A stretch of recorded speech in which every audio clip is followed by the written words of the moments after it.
Eles viram tanto de dinheiro que estava sendo ganho pelas exchanges através dos criptoativos e agora eles estão entrando com tudo.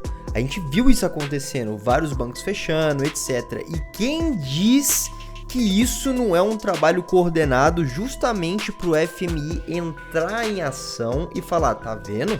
A nossa ideia é muito melhor. É nítido o que está acontecendo, principalmente com as últimas movimentações da Ripple e do próprio FMI, inclusive as movimentações da SEC. Fala galera, sejam muito bem-vindos ao canal Cripto Rico. Meu nome é Henrico Vidal e hoje a gente vai falar sobre as conexões da Ripple com o FMI e os bancos centrais do mundo inteiro.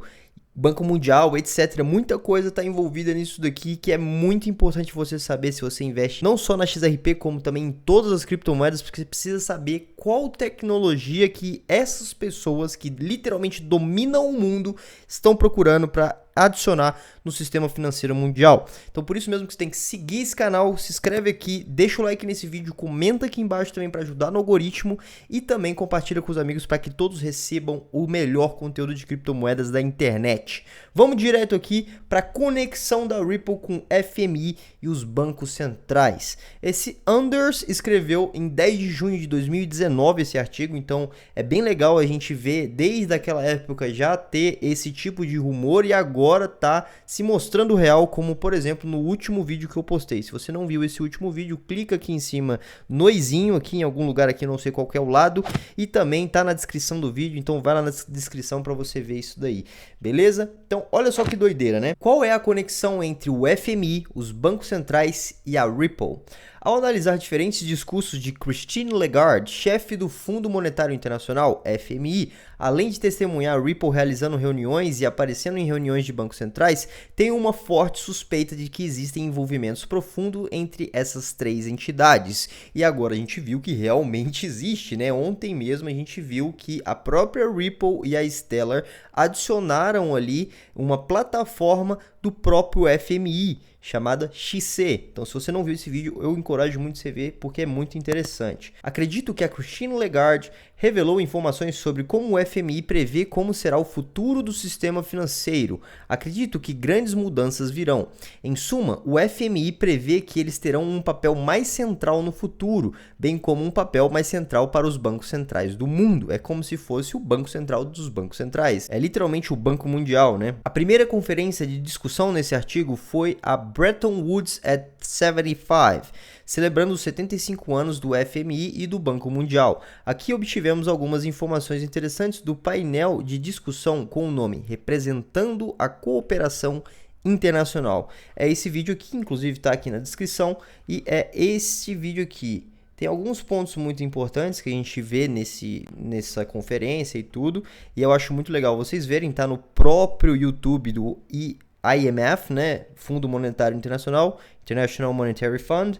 Então é muito legal, tem mais de uma hora que a gente não vai ver esse vídeo aqui, mas enfim, tem muitas coisas interessantes, inclusive esses momentos importantes aqui são muito legais de você pontuar, por exemplo aqui, como funcionava o padrão ouro, e depois como foi depois da Primeira Guerra Mundial, o padrão ouro mais o dólar, depois só o dólar e etc, e como vai ser provavelmente no futuro, que é um sistema multipolar. O que significa um sistema multipolar?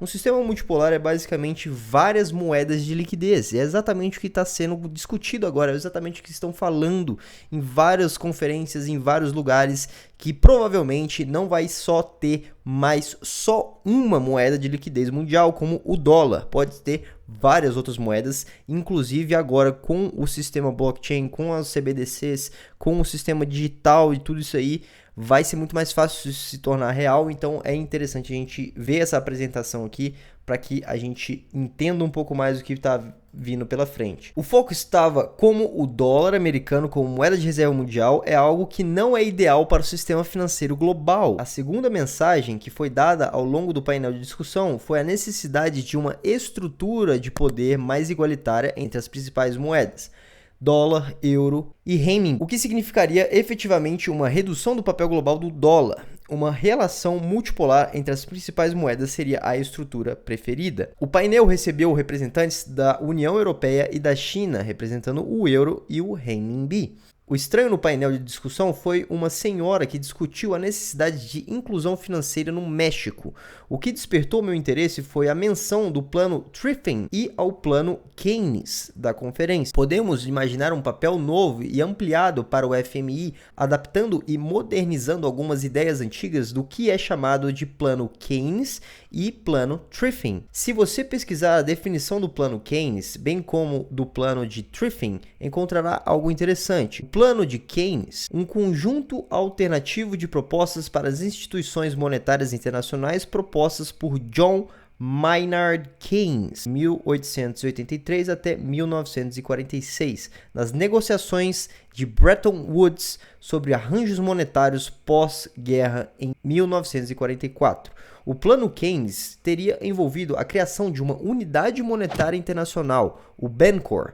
O plano foi rejeitado e o Fundo Monetário Internacional foi criado em seu lugar, nas linhas propostas pelos Estados Unidos. Isso daqui é extremamente importante, porque as pessoas não buscam a história para falar do futuro. Isso é incrível. Eu não entendo como as pessoas, principalmente das criptomoedas, etc., que querem essa implementação mundial, não vão atrás da história do dinheiro, que é literalmente isso daqui. O plano Keynes, ele queria criar basicamente uma moeda internacional, uma moeda neutra entre todos os países, para funcionar como liquidez, que é esse Bancor. Esse Bancor seria basicamente o que a XRP é hoje. Vocês vão entender o que eu quis dizer aqui agora. Isso significa que o Bancor fazia parte do plano de Keynes. O seguinte é uma definição do Bancor. Bancor era uma moeda supranacional. Pega esse nome, tá? Supranacional, moeda supranacional.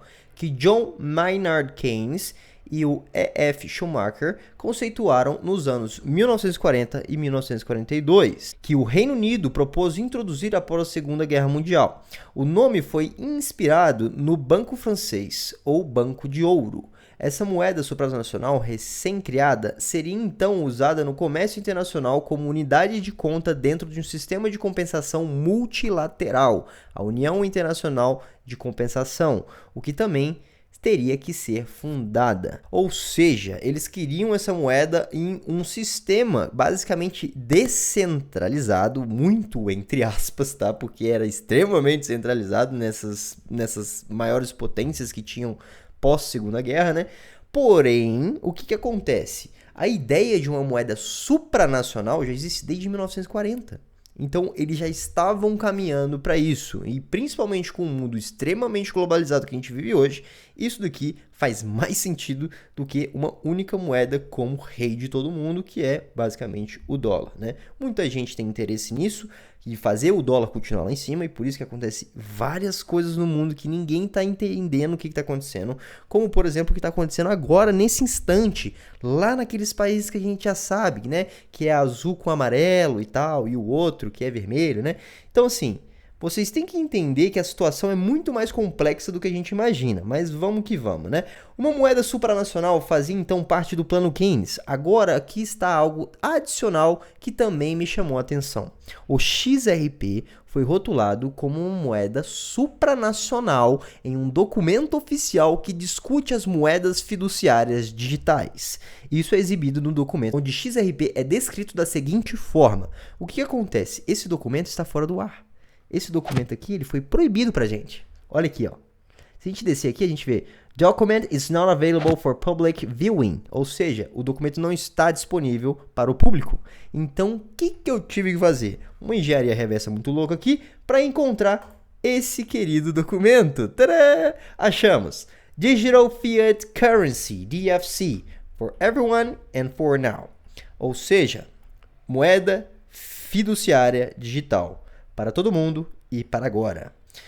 Digital Financial Service Workshop. Serviço de finanças digitais. É um workshop que o David Wayne, Chief Scientist na eCurrency, falou em 2017. E é um documento incrível aqui, que ele faz basicamente uma apresentação. E esse documento ele é exclusivo dessa eCurrency, que é a própria empresa dele. Ah, Henrico, mas quem que é esse maluco? Eu não sei quem ele é.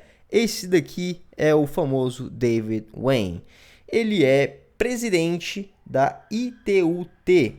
É basicamente uma fundação para discutir esse dinheiro digital, discutir o dinheiro fiduciário digital, que é diferente das criptomoedas, é diferente dos CBDCs. Tem muita coisa aqui, entendeu? Ele tem um PhD da Oxford University, ele trabalhou já na NTT, Communication Science Laboratory, no Japão. Então, assim, ele é muito sinistro. Inclusive, ele é o Product Manager, o Program Manager e Chief Scientist nas companhias da Fortune 500, como Dell, SAIC. Ele também gerenciou a implementação da identificação pessoal e verificação digital dos Estados Unidos, num programa da NASA, da DHS e da FDA.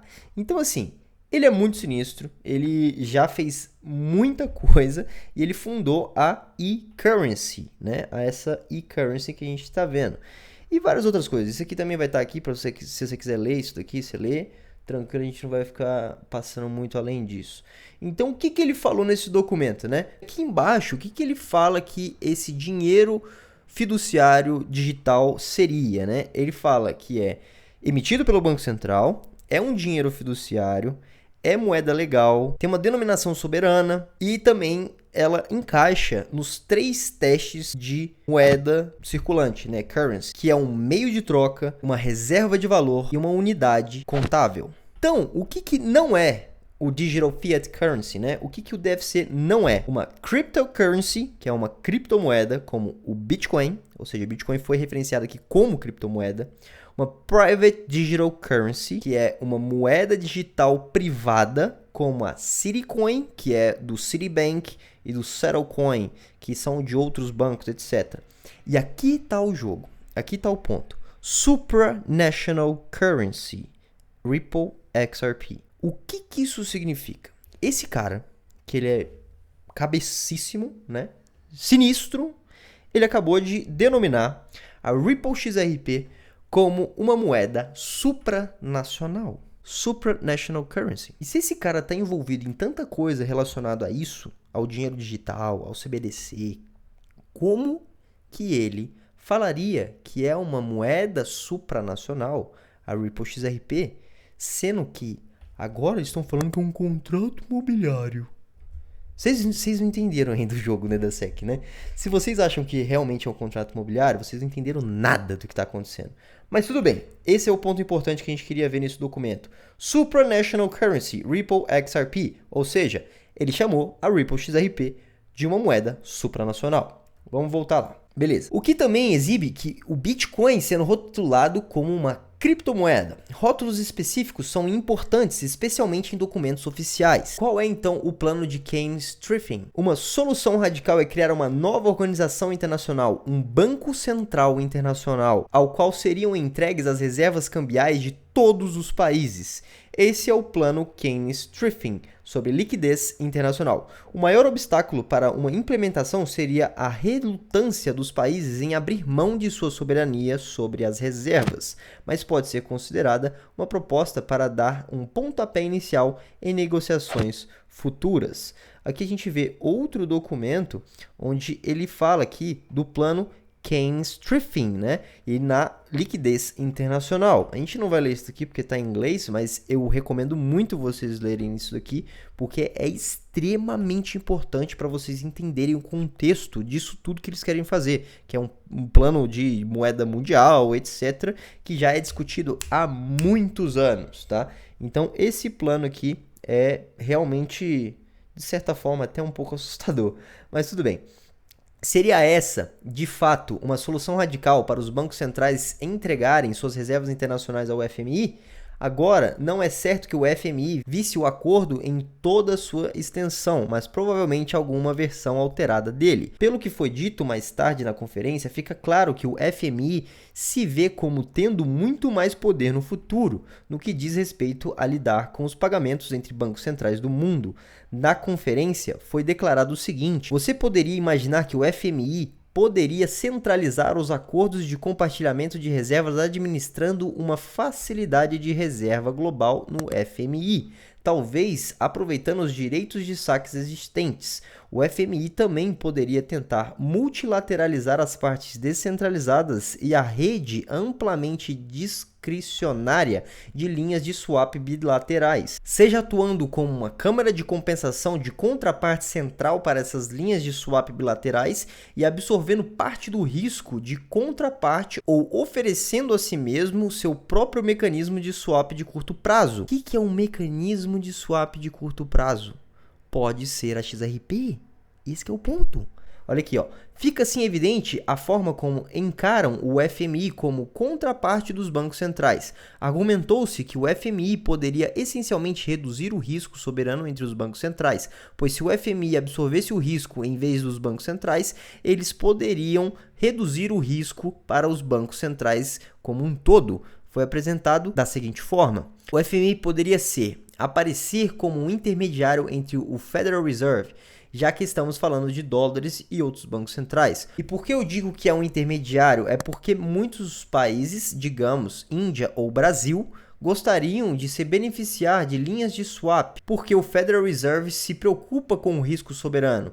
Bem, o FMI pode aparecer no meio, assumir o risco soberano, que troca a linha com o seu SDR, digamos, com o dólar, e depois dá uma linha de swap para o indiano, rúpia ou real brasileiro.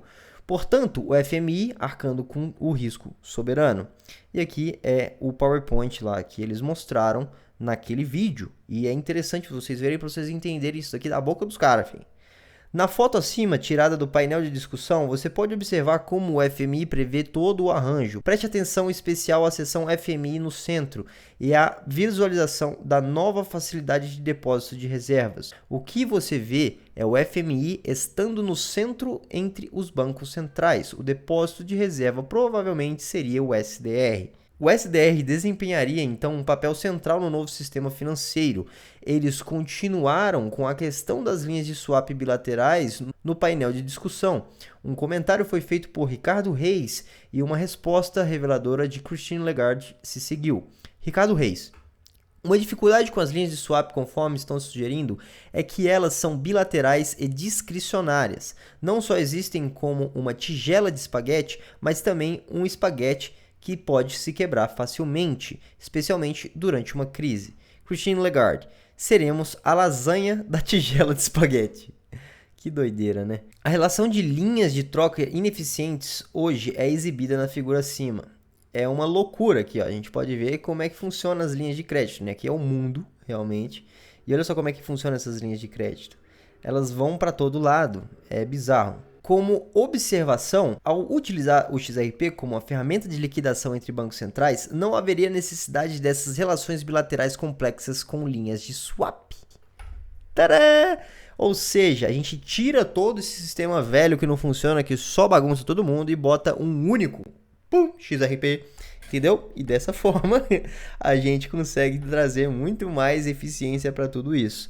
O painel de discussão nos deixou com uma imagem muito mais clara de como o FMI se vê como tendo um papel mais amplo. O FMI estaria posicionando no meio, absorvendo o risco soberano dos pagamentos entre os bancos centrais. Vou deixar uma citação final desse painel de discussão de Christine Lagarde que deve chamar sua atenção.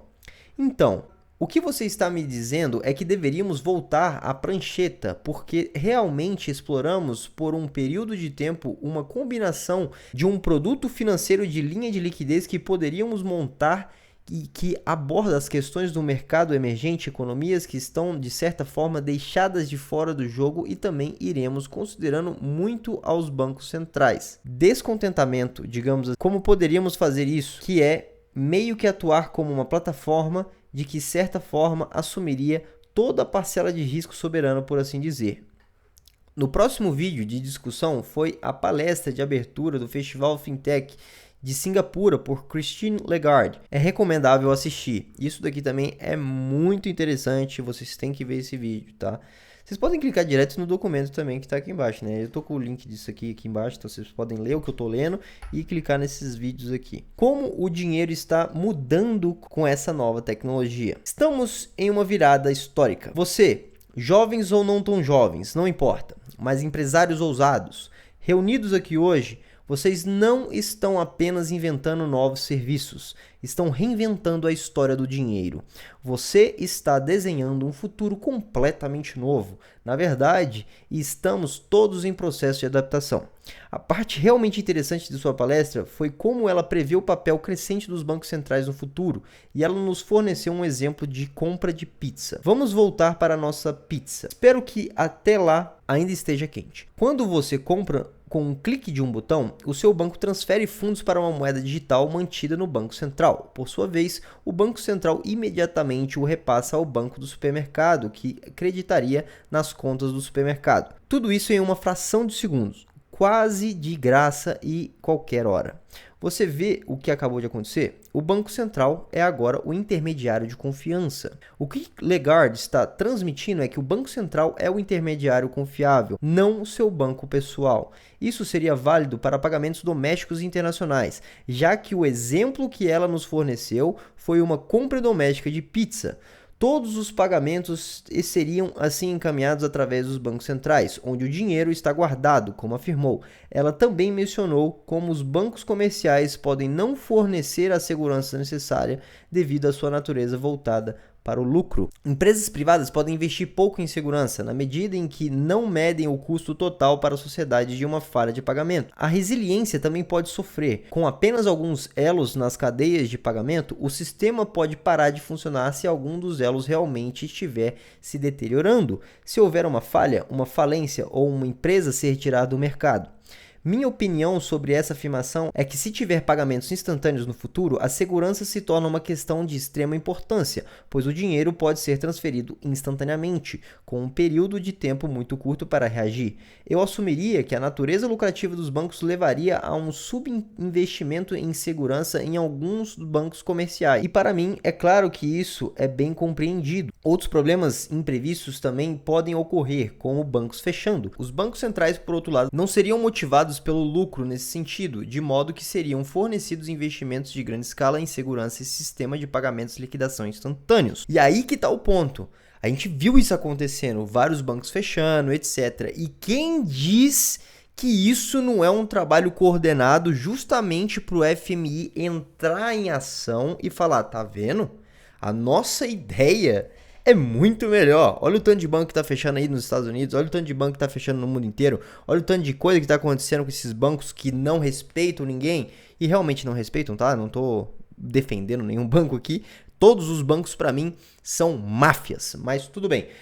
E aqui ele coloca um ponto muito importante também, que é isso daqui, ó, de modo que seriam fornecidos investimentos de grande escala em segurança e em sistemas de pagamento e liquidação instantâneos. Legard também discute como estamos nos movendo em direção a uma sociedade sem dinheiro e como alcançar o meio termo entre pagamentos sem dinheiro e privacidade. Vamos voltar ao equilíbrio entre privacidade e integridade financeira. Podemos encontrar o meio termo? Os bancos centrais podem projetar moedas digitais para que as entidades dos usuários sejam autenticadas por meio de procedimentos de diligência do cliente e transações registradas, mas as identidades não seriam divulgadas a terceiros ou governos, ao menos que fosse exigido por lei. Esse que é o problema. O produto da Ripple, provavelmente, ele respeita exatamente isso daqui, porque ele também não seria louco o suficiente de pegar toda essa narrativa de criptomoedas e tal, segurança e também privacidade e tudo, e jogar simplesmente no lixo para que todo mundo simplesmente jogasse todas as XRP no mercado e o preço derrubasse de vez. Tudo bem que eles não precisam necessariamente da gente se eles estiverem fazendo isso daqui, só que eu acredito que eles não gostariam da visão pública que isso geraria, a não ser, esse que é o problema, a menos que fosse exigido por lei. Ou seja, vai ser. Esse que é o problema, entendeu? Então os governos eles vão ter uma forma muito mais fácil de conseguir observar ali as transações e tudo, e eles vão ser obrigados, os bancos e tudo, os bancos centrais vão ser obrigados a pegar essas informações.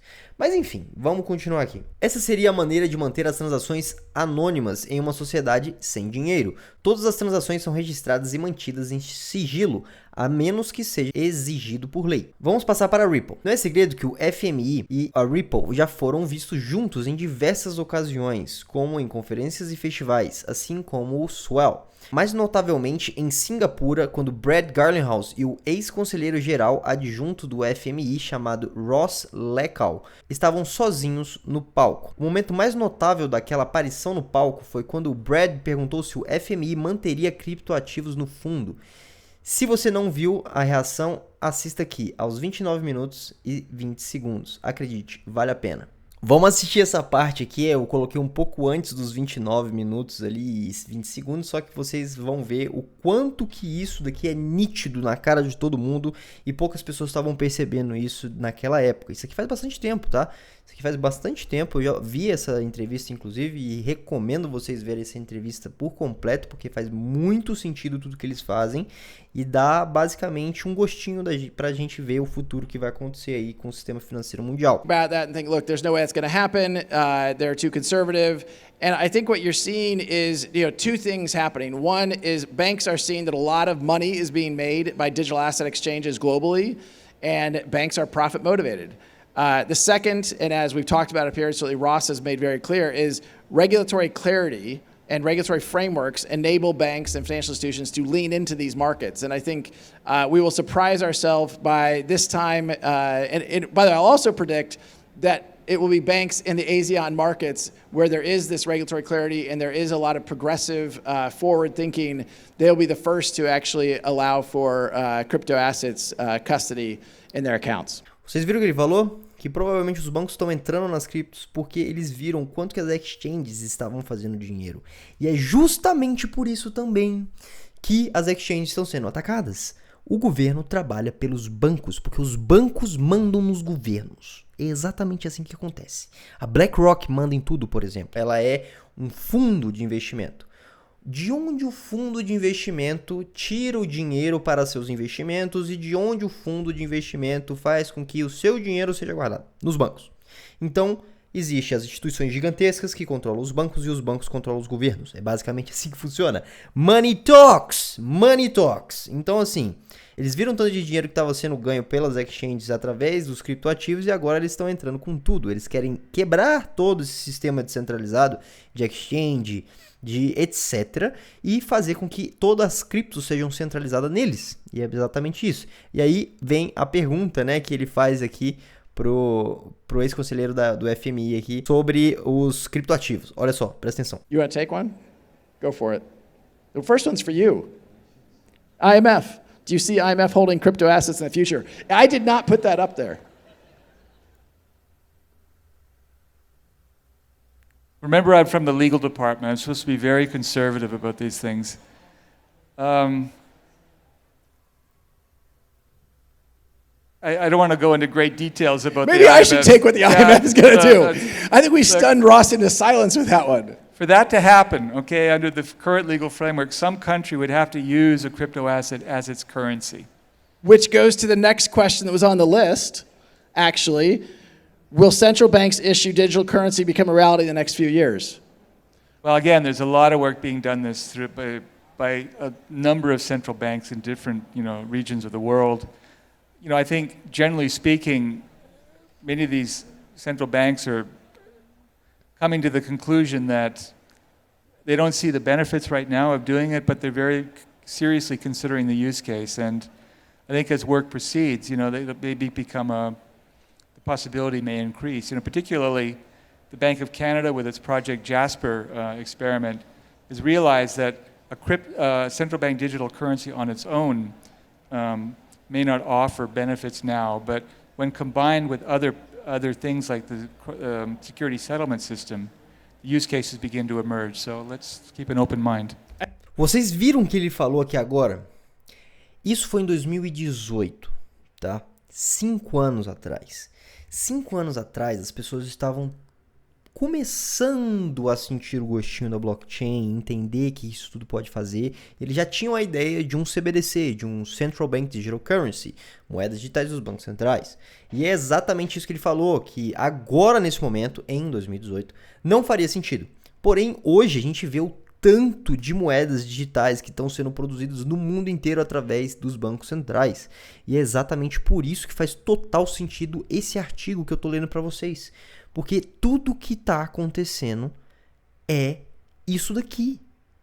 Não tem como vocês negarem isso, entendeu? E é justamente por isso que eu resolvi fazer esse vídeo de formato longo assim, porque é muita informação importante. E isso é o próprio conselheiro do International Monetary Fund falando. E o Brad Garlinghouse, o cara da Ripple, mano. O CEO da Ripple, você entendeu? Esse que é o ponto. Vamos continuar aqui.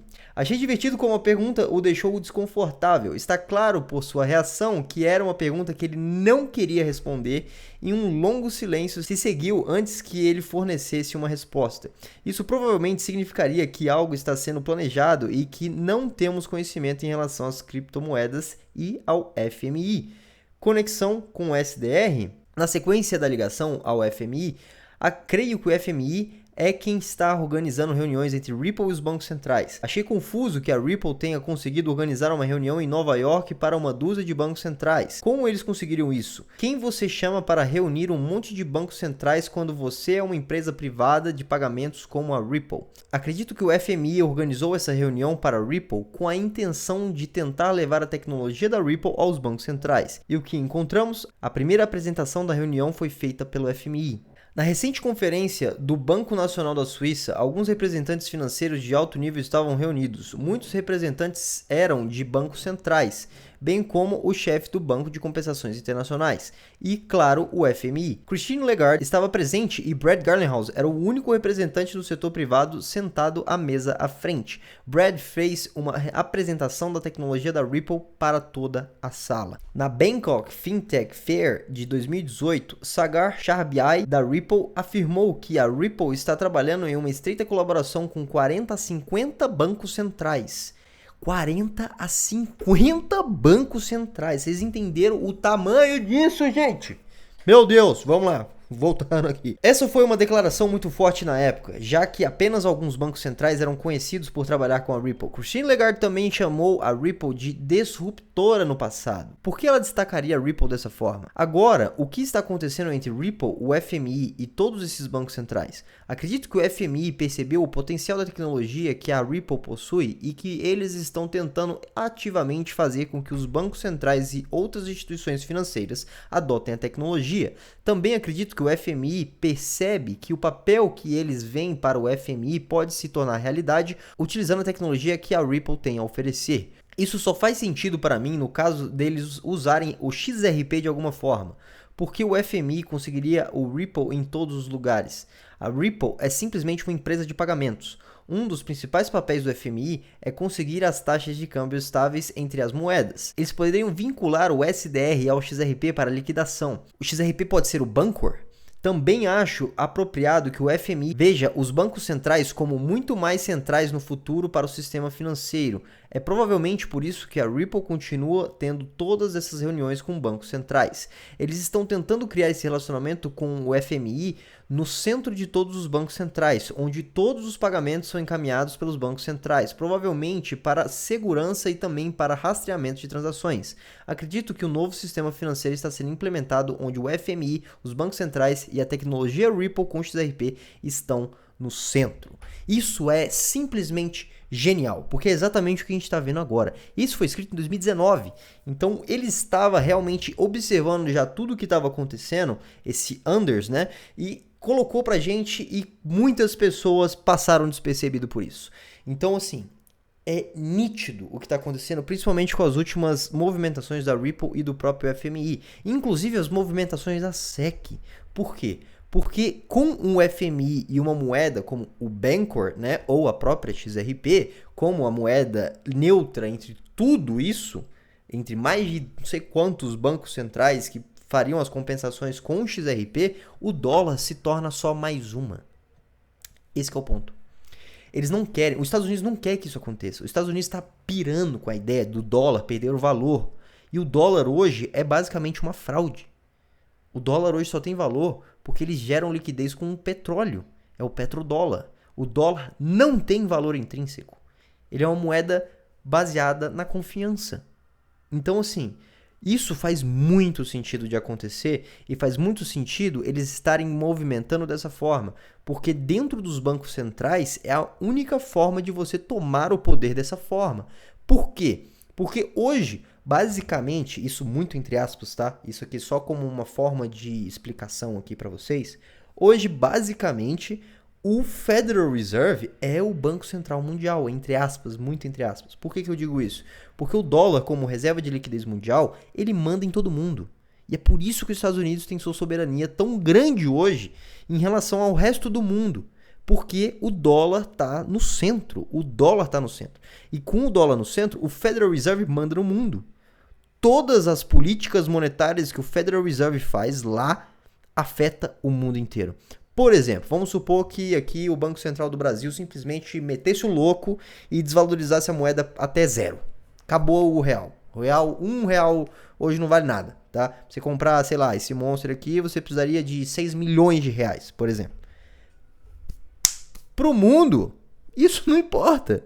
É só mais um que foi pro saco, entendeu? Agora faz isso com o dólar. Espera o dólar ir pra zero. O mundo colapsa. E é por isso que o FMI estava fazendo esses movimentos. E é por isso, inclusive, que pós Segunda Guerra Mundial, eles colocaram o Bancor, né, essa moeda, o supranacional, como uma forma de você resolver esse problema. Para não deixar a soberania na mão dos Estados Unidos, por exemplo. Então, isso tudo está se movendo a passos largos agora. As pessoas estão acordando e eu acredito que o futuro monetário pode sim ser XRP. E todo mundo que foi chamado de maluco vai sair ganhando nisso. Então, se você é tão maluco quanto eu, mano, e a maior posição é XRP, se inscreve nesse canal. E também eu tenho agora um convite para você, que eu acredito que você vai gostar bastante. Eu quero formar os maiores investidores de criptomoedas da história do nosso país. E eu quero que você faça parte disso. Eu vou te entregar uma mentoria em grupo durante 12 meses. Toda semana eu vou entrar em live com vocês, com todo mundo que estiver no treinamento, para que eu dê a minha visão sobre o mercado e todas as atualizações que eu tenho para passar para vocês. Além de vocês conseguirem tirar todas as suas dúvidas em tempo real comigo, cara a cara, vocês vão receber conteúdos exclusivos que ficarão gravados também na plataforma. E mais do que isso, eu vou te entregar de bandeja, eu vou pegar na sua mão para te levar do absoluto zero até o mais avançado. Como é que vai funcionar tudo isso? Nessas aulas gravadas, você vai receber o treinamento completo, o passo a passo, para desde você abrir uma conta na corretora da forma mais segura possível e da forma certa, até você fazer seus investimentos e conseguir sua liberdade financeira. Além de você receber esse treinamento, você vai ter acesso ao grupo de networking. O que é o grupo de networking? É um grupo onde todos os investidores que estão no treinamento conseguem trocar ideia, conseguem conversar sobre projetos, conversar sobre o mundo cripto, conversar sobre a própria vida também, como que eles estão fazendo os investimentos, quais são os sonhos, quais são os planos, literalmente criar uma comunidade de investidores de alto nível, para que a gente consiga se entender e tenha mais pessoas para conversar sobre cripto e conversar sobre investimentos e todo mundo crescer junto, de forma conjunta realmente, para que a gente se ajude. Eu tô dentro do grupo, inclusive lá dentro eu já dei tanto conteúdo que até os próprios participantes da última vez que eu abri o treinamento Cripto Rico falaram que só o grupo já pagou todo o investimento que eles fizeram. Também você vai receber acesso a um ano de Close Friends. O que é o Close Friends? O Close Friends é o Melhores Amigos do Instagram. Lá no Instagram eu sempre coloco momentos específicos do mercado em tempo real. O que isso significa? Eu vi alguma tendência, eu vi alguma coisa que está acontecendo em tempo real nos gráficos, alguma coisa assim, eu vou colocar lá para que as pessoas que fazem parte do treinamento tenham uma atualização em tempo real e você sempre esteja por dentro de que está acontecendo no mercado. E fica tudo gravado nos destaques lá da página exclusiva que eu fiz para vocês, então você sempre vai ter acesso a todos os Close Friends, desde antes de você entrar até o presente momento. Então até agora você já percebeu que é muito mais do que só um curso, é muito mais do que só um treinamento. Então vamos recapitular tudo aqui. Você vai estar recebendo aulas gravadas, onde você pode acessar de qualquer lugar do mundo, qualquer hora que você quiser, o acesso ao grupo de networking, onde a gente vai estar fazendo esse contato direto, onde a gente vai virar amigo realmente, para que todos ali se ajudem a crescer cada vez mais. 1 ano de Close Friends para que você receba atualizações em tempo real, a qualquer momento, de qualquer lugar. E só quem entrar no treinamento agora, você vai estar recebendo 1 ano de mentoria em grupo, para que você realmente todos os meses tenha um norte para saber onde olhar e para onde ir, para você realmente se tornar um investidor de criptomoedas muito lucrativo e jogar com os grandes. Eu te vejo lá dentro, porque você vai se tornar um investidor de criptomoedas muito lucrativo e da forma certa. Te vejo dentro do grupo e vamos ficar rico com cripto.